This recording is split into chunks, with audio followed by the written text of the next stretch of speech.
বাইরে একটা অন্য পুরুষের সাথে ভিজে এলি, তাও হয়নি, এখন আবার ছাদে এসেছিস বৃষ্টিতে ভিজতে। কই, আগে তো এত বৃষ্টিতে ভেজার ইচ্ছে ছিল না। তা সে কি তার নতুন পুরুষের জন্যই? সে তো তুমিও আগে কোনো নারীকে বাড়ি নিয়ে আসতে না, আমি বাদে। এখন তো তুমি তাও করছো, তাহলে সেইটা কি করে হলো? ওই নতুন নারীটার কারণে বুঝি? মুখে মুখে বেশ কথা বলতে শিখে গেছিস। সেটা তো আমি ছোটবেলা থেকেই করি। কেন, তুমি কি দেখোনি? ছোট থেকে তো বড় হয়েছি তোমার সাথে। বাড়ির ভেতরে যা, আর ভিজতে হবে না। এসে কিছুক্ষণ পরে গায়ে হলুদের অনুষ্ঠান শুরু হবে। অসুস্থ হলে দেখবে কে তোকে? কে দেখবে জানি না, কিন্তু যদি তুমি দেখো তাহলে আমি সারাদিন এই বৃষ্টিতে ভিজতে রাজি আছি। তুই এত হ্যাংলা কবে থেকে হলে জিমিন? আমার তো জানা ছিল না যে তুই এতটা হ্যাংলা। অন্যের বয়ফ্রেন্ডকে নিয়ে এমন করছিস। কিছুদিন পর ওই মেয়েটা আমার স্ত্রী হবে, তার সামনেও কি তুই এমন হ্যাংলামি করবি? ছি, এত তাড়াতাড়ি এত স্বপ্ন দেখতে নেই। হয়তো বা আমার স্বপ্নের মতো তোমার স্বপ্নগুলো ভেঙে যেতে পারে, বুঝলে? আর স্বপ্ন ভাঙার না বড্ড কষ্ট, খুব কষ্ট, যা সহ্য করার মতো না, বুঝলে? আর রইল হ্যাংলামের কথা, সত্যি করে বলছি, আজ যদি এই কথাটা তুমি বাদে অন্য কেউ বলতো না, তাহলে সে হয়তো বা দেখতো এই জিমিন কি। আর বিয়ে, সেটা যেদিন হবে সেই দিন দেখা যাবে। কিন্তু বিয়ের আগ অব্দি তো তুমি শুধু আমার। তোমাকে পাওয়ার চেষ্টা আমি ছাড়বো না। মিস্টার কিম ট্যাং, এই প্রাক জিমিনকে তুমি এখনো চিনে উঠতে পারোনি। জিমিন, একদমই ভয় কথা বলো না আমার সাথে। ভালোবাসি তোমাকে, খুব ভালোবাসি। হানি, তুমি এখানে কি করছো? চলো, একটু পরে তো গায়ে হলুদের অনুষ্ঠান শুরু হবে। আমি কোন ড্রেসটা পরবো সেটা আমাকে একটু বলে দাও। তোমার হানি আমার খাওয়া মাল। ভি, জিমিন এটা কি বলে চলে গেল? জানি না, তো তুমি চলো। আল্লাহ, এই মেয়েটা পাগল হয়ে গেছে। ওকে পাগলা গারোতে ভর্তি করতে হবে তাড়াতাড়ি। আরেকজন আসছে। হানি, আমি কি পরবো একটু চুজ করে দাও না।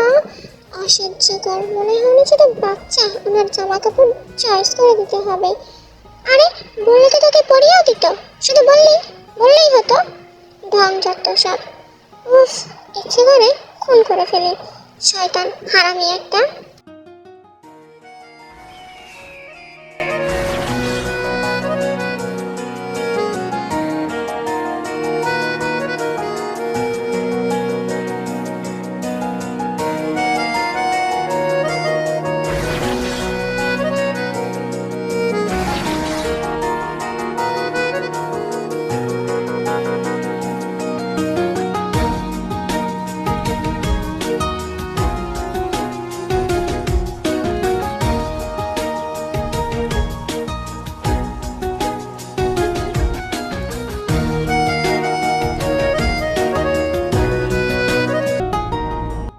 এই, রেডি হতে দেখে নিয়েছো না?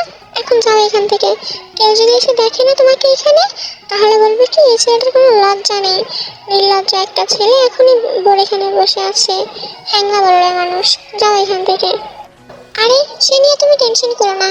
আমাদের পরিবারের কম বেশি সবাই জানে যে আমার লজ্জা একটু কম। আমি যা বলা সোজাসুজিই বলি। আর কালকে তুমি আমার বউ হবে, এখানে থাকলেই বাকি। আজ তোমাকে রেডি হতে দেখেছি, আর কাল রাতে তোমাকে খুলতে দেখবো।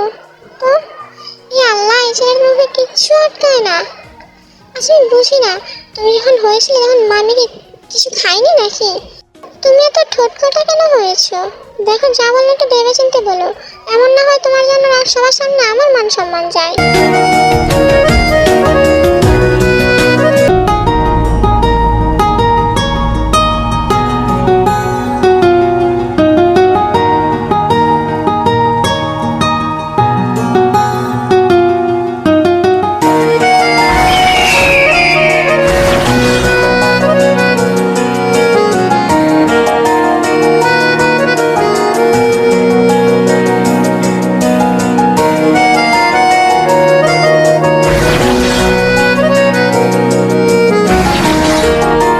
এতই যখন দেখার ইচ্ছে, তখন তো ভেতরে এসেই দেখতে পারো, লুকিয়ে না থেকে। ঠিক করে কথা বল, আমি এখানে তোকে দেখতে আসিনি। আমার তো ঠেকা পড়েনি আমার এত সুন্দর গার্লফ্রেন্ড দেখে আমি তোর মতো একটা মেয়েকে দেখতে আসবো। ও তাই নাকি? তাহলে কেন এসেছো শুনি? ফুপি বললো তোর নাকি জ্বর হয়েছে, তাই চেক করতে এসেছি। অ্যাজ আ ডক্টর এটা আমার দায়িত্ব, ঠিক আছে? জিমিনের গায়ে হাত দিয়ে দেখে বেশ অনেক জ্বর এসেছে জিমিনের। বাহ, ভালোই তো জ্বর এসেছে। বৃষ্টিতে ভিজতে পারিস না তারপরে গেছিস ভিজতে, যাবেই না কেন? সুন্দর একটা ছেলে গেছিল। যাই হোক, এত জ্বর নিয়ে দাঁড়িয়ে কি করে আছিস? এতটাই যদি নরম হতাম তাহলে এত কিছু সহ্য করার পরও শক্ত থাকতে পারতাম না, কখনই তো পড়ে যেতাম। কি করব, সময়ের সাথে সাথে সবাইকেই শক্ত হতে হয়। এতটাও শক্ত হওয়া ভালো না। এতটাই শক্ত হতেও কেউ তোমাকে বলেনি যে তুমি নিজের খেয়াল রাখবে না, বেখেয়ালি ভাবে জীবন যাপন করবে, তাহলে জীবনের কোনো কিছুই ঠিক থাকবে না। আমার জীবনের কোনোদিনই কিছু ঠিক ছিল না। ওষুধটা খেয়ে কিছুক্ষণ রেস্ট নিয়ে নিচে যাস।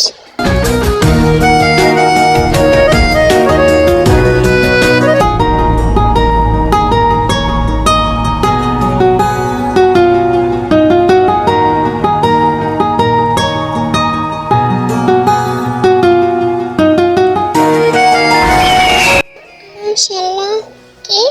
আর তুমি ভিতরে এসো না। কেন এসেছো? কেন এসেছো সেটা তুমি খুব ভালো করেই জানো। আমার পাঞ্জাবিটা দিয়ে দাও। কে বললো তোমার পাঞ্জাবি আমার কাছে? মা বলেছে তুমি নাকি পাঞ্জাবিটা নিয়ে এসেছো। কেন নিয়ে এসেছো? কেন করছো এমন? কখনো তুমি আমার ঘরে চলে যাচ্ছ, কখনো আমার পাঞ্জাবি নিয়ে আসছো, কখনো বা আমি আর আমার বোন কথা বলছি তার মাঝখানে ঢুকে যাচ্ছ। প্রবলেম কি তোমার? এইসব করার জন্য কি এতদিন পরে এখানে এসেছো? সুবিন, তুমি কেন এমন করছো? কোথায় গেল আমার সেই সুবিন যাকে আমি ভালোবেসেছিলাম, যে কিনা আমার কিছু হলে তোলপাড় করে দিতে এই পুরো দুনিয়া? আমি সেই সুবিনকে চাই যে আমাকে নিঃস্বার্থভাবে ভালোবেসেছে, সব সময় আমার পাশে থেকেছে। প্লিজ সুবিন, আমাকে কি আরেকবার ভালোবাসা যায় না? কে বলেছে তোমাকে ভালোবাসা যায় না? সত্যি করে বলছি, যে তোমাকে একবার ভালোবাসবে সে তোমাকে কোনোদিন ছাড়তে পারবে না, কারণ তুমি এত ভালো একটা মেয়ে। তাহলে তুমি কি করে ছাড়লে? কি দোষ ছিল আমার? আমি তো কিছু করিনি সেই দিন। করেছিলে, একটা ভুল তুমি করেছিলে রঞ্জন। আমি আগেও বলেছি এখনো বলছি, যদি তোমার আমার ভালোবাসা পেতে হয় বা আমাকে ভালোবাসতে হয় তাহলে তোমার মাকে ছাড়তে হবে, তোমার ফুল ফ্যামিলি ছাড়তে হবে। কথাটা শুনে ইয়ঞ্জন সুবিনের কাছ থেকে কিছুটা দূরে সরে যায়। তুমি জিজ্ঞেস করলে না ইয়ঞ্জন যে তুমি সেদিন কি ভুল করেছিলে?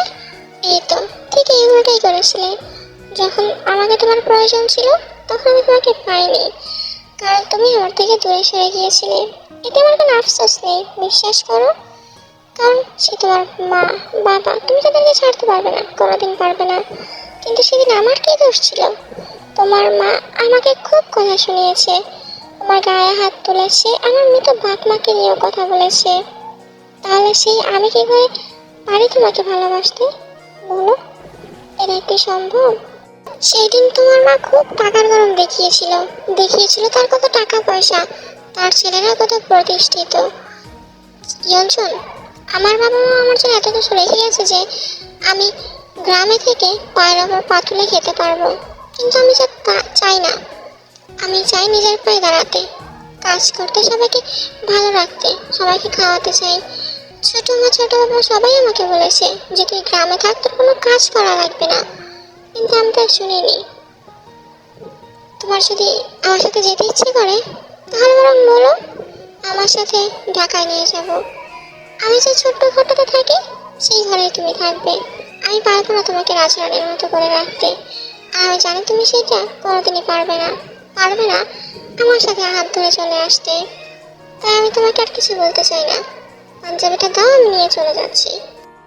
সুবিন নিজের পাঞ্জাবিটা নিয়ে ঘর থেকে চলে আসে, কিন্তু ইয়ঞ্জন আগের মতোই দাঁড়িয়ে ভাবছে সে কি করবে। একদিকে ভালোবাসা, একদিকে পরিবার। পরিবারকে ছাড়তে ছাড়তে পারলে সুবিনকে পাবে, আর সুবিনকে ছাড়তে পারলে পরিবারকে পাবে। অন্যদিকে জিমিন, যে কিনা সুন্দরভাবে সেজে গুজে নিচে এসেছে। Wow Jimin, you are looking so pretty. Thank you so much. তুমি কখন এসেছো? এই তো কিছুক্ষণ আগে এসেছি। আন্টিকে জিজ্ঞেস করলাম তোমার কথা, আন্টি বলে তুমি ঘরে আছো, তাই আর যাইনি। ও, ফাংশনে ডান্স শুরু হয়। ডান্সের কিছুক্ষণ পর পর পার্টনার চেঞ্জ করা হবে। আর সেই পার্টনার চেঞ্জ করতে করতে জিমিনের ভি একেবারে কাছে চলে আসে। কিরে, তোরা তো ভালো ফ্রেন্ড, তোর দিকে দেখছি অনেকভাবেই নজর দিচ্ছে, আবার অনেক জায়গায় টাচও করছে। বেশ ভালোই মজা পাচ্ছে মনে হয়, তাই না? তাই নাকি? তা পাশে এত সুন্দর একটা গার্লফ্রেন্ড রেখে আমার মতো একটা মেয়ের দিকে তোমার নজর কি করে গেল বলো তো? আর প্রত্যেকটা ছেলে যদি তোমার মতো হয় তাহলে টাচ করতেও পারে, বলা যায় না।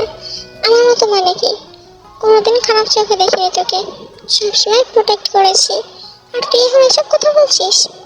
ভালো ভালো বলছিস, ছেলেটা থেকে দূরে থাক। আমাকে তো তুমি ভালোবাসো না, তাহলে তো ইনসিকিউর কেন? আমি যার সাথে যা খুশি করি, তোমার কি তাতে? মেরে ফেলবো বলে দিলাম জিমিন।